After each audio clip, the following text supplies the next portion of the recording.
to my world. Today I want to talk about another Star Wars book.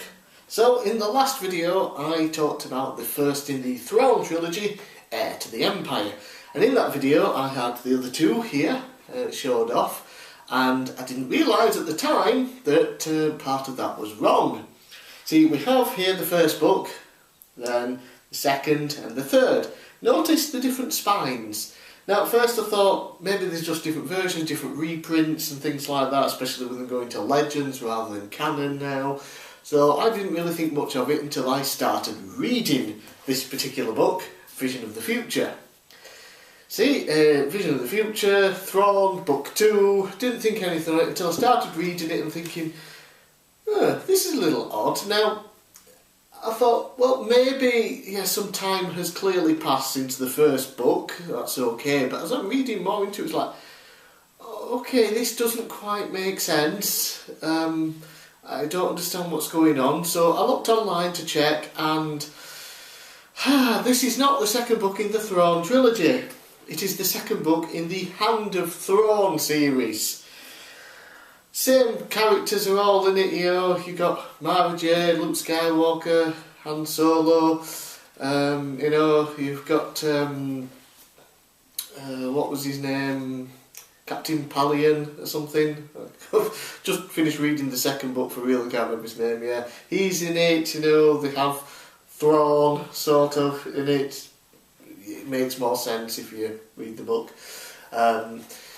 So I didn't think much of it at first till I was like, surely this amount of time can't have passed. So I had a look, it's like, the wrong fucking book.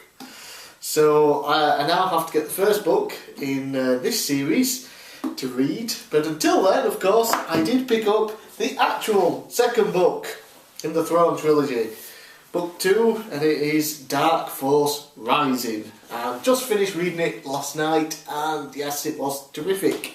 Got it on Monday and finished it on Thursday night, and it was a pretty thick book as well. And I don't think I actually started reading it on Monday. I think I waited till Tuesday to start. So book 2. After the first book, Luke and Han and Lando had gotten free from Card. And they managed to, sort of escape the Empire, who were watching them, but Card was helping them out and things like that. They managed to escape. Admiral Akbar had been imprisoned for treason, apparently, so they were all trying to figure out what was going on there. So, Book 2! A lot happens in this one. We have, of course, the begin to investigate into what exactly happened with Admiral Akbar. If there is indeed some kind of plot with, I think it's Failer, I think his name is, a Bothan who's trying to basically take over the military from Akbar. And he's obviously the main guy pushing, he's a traitor. So they're trying to figure out, did he do something to set Akbar up? Is he working with the Empire? So they look into that and ended up getting caught up in a whole other situation. As usual, nothing ever goes right for them. And that eventually leads them to meeting up with another rebel group and finding out about these ships, which the Dark Force Rising title, a group of dreadnought ships called Dark Force that went missing over 50 years ago. They had slave circuit drivers on them, which allowed you to remotely basically control them, so you didn't need nearly as many people on the ship and things, but they all worked in unison, so if one ship would go somewhere, the rest would follow. And unfortunately there was a malfunction and every single ship set off light speed. Nobody knew where they ended up, and space is so vast, nobody ever found them that we know of.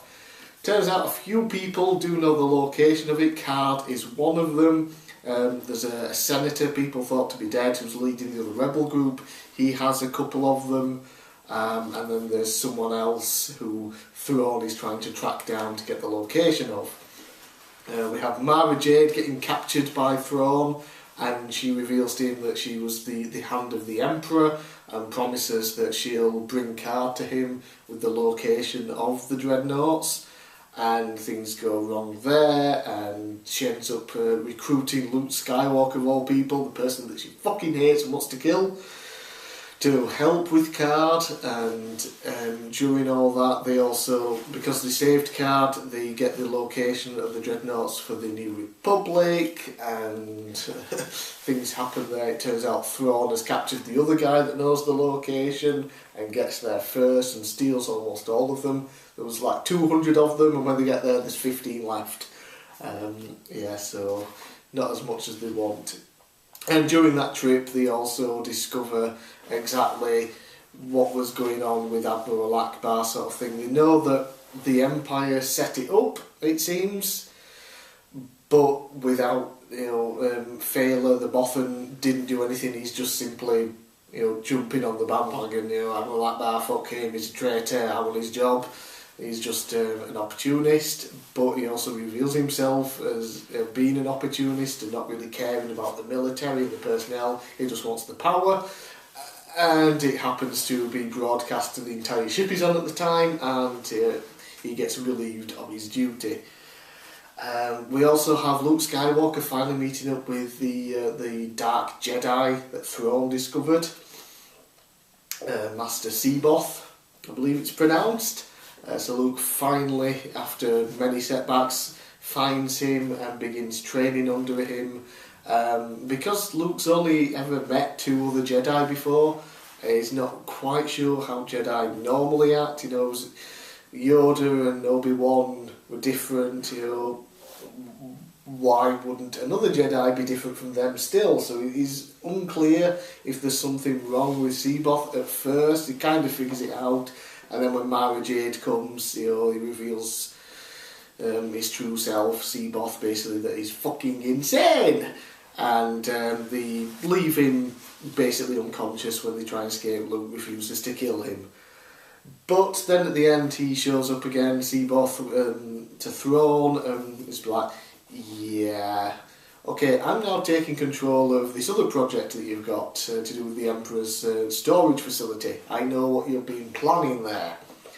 Turns out what they've been planning is clones! Yay! It seems that the Emperor had stored away some equipment to make more clones, and of course, as we found out in the first book, the Jedi Master Seaboth is a clone, and the cloning techniques weren't quite perfected at the time, which is why he's gone insane. But at the same time, he's also incredibly smart and cunning, so he understands all this. He seems to be fine with it. He's still got immense Jedi powers, but he's also evil and insane at the same time. So he's sort of balancing himself. He understands and he wants to be in control, but at the same time he's a fucking lunatic and he'll probably do something incredibly stupid and end up getting himself killed at some point. Yeah, so another interesting thing. And then there was still more in the book. Leia, I want to call them Nogri or Nogri. I don't know how you fucking pronounce half of the things in the book. I've never heard them said out loud. But basically the species of aliens that Thrawn had sent to capture Luke Skywalker and Leia. Turns out that one of them, I don't know if it was in the first book or the second book, I get confused with which one was in which, where the Leia's on Kashyyyk, hiding out there with the Wookiees, but of course they get found, and one of the Nogri ends up stopping and sniffing Leia and discovering that she's the daughter of the Lord Vader, who came to save their planet many years ago, and as a result they have a life debt to him and work for the Empire. Before Vader died, he introduced them to Thrawn and told them Thrawn is now your new commander, so they are loyal to him. But they're also sort of still very loyal to Vader, and especially the daughter of Vader. So she agrees to actually meet these people, to go to their planet alone and talk with them and try and convince them that the Empire are trying to help them.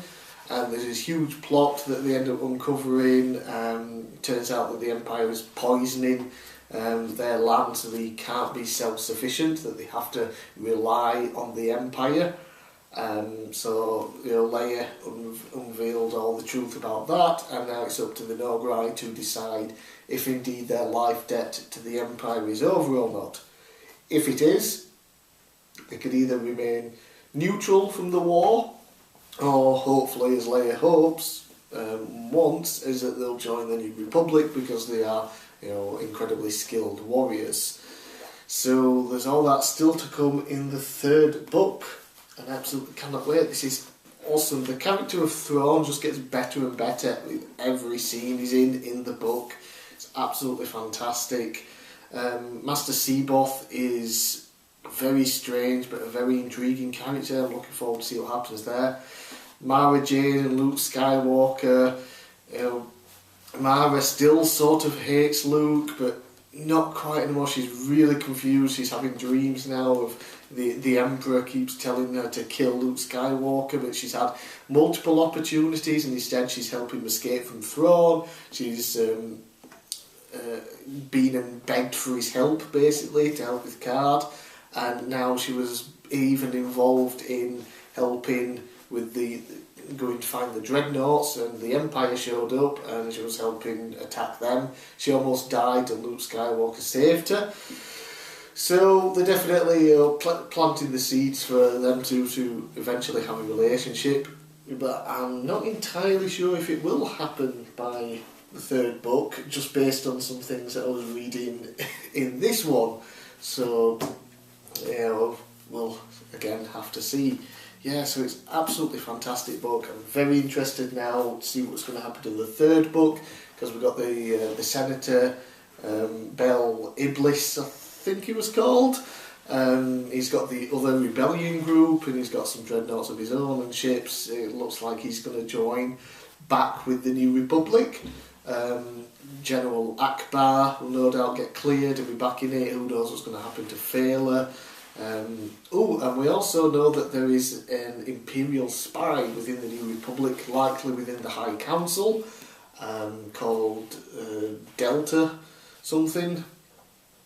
Delta Force, Delta Strike, who's like this big unknown information centre for Admiral Thrawn, who gets plenty of information from this person, and we don't know who that is yet. So we've got that to find out, what's going to happen with the cloning facility, all this other stuff. You know, what will the Noghri do? Oof, it's going to be one hell of a finale to the book, that's all I can say. Cannot wait to get started with it, although I'm probably going to wait until maybe Sunday, because got some stuff I want to do today instead, and tomorrow I've got the retro gaming market, so hopefully tomorrow as well there'll be a new video with the pickups for that, so that's to look forward to. Yeah, so that Star Wars book, the second in the Thrawn Trilogy, Dark Force Rising.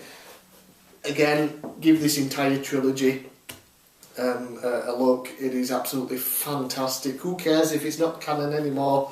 At least the character of Thrawn is canon now. There's also, I mentioned before, a new Thrawn canon book coming out in April.